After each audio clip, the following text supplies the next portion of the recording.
Welcome to the Genius Factory. Enjoy the video. You start now, put on gloves and eye protection, and work with windows open. Once done, turn off the engine, remove keys, and wait 5 to 10 minutes so surface charge stabilizes. Inspect the Exide battery case, looking for bulges, cracks, or leaking fluid.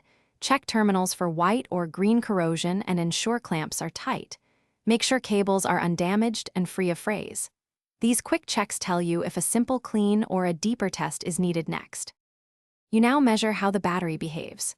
First, set a digital multimeter to DC volts and read the open circuit voltage across the terminals.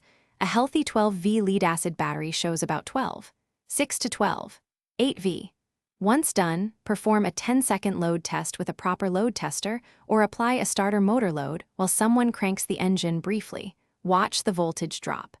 After testing, let the battery rest and record the recovery voltage. This pattern rest, low, you finalize by interpreting the numbers and taking action. If the battery rests near 12, 6, 12, 8V, drops less than 1 volt under load and recovers, it's good.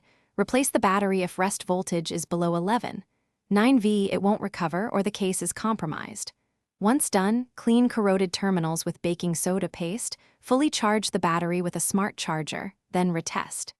If issues persist, make sure the alternator is charging correctly. That single troubleshooting step often solves repeat failures. Thanks for watching. If you found this helpful, don't forget to like and subscribe.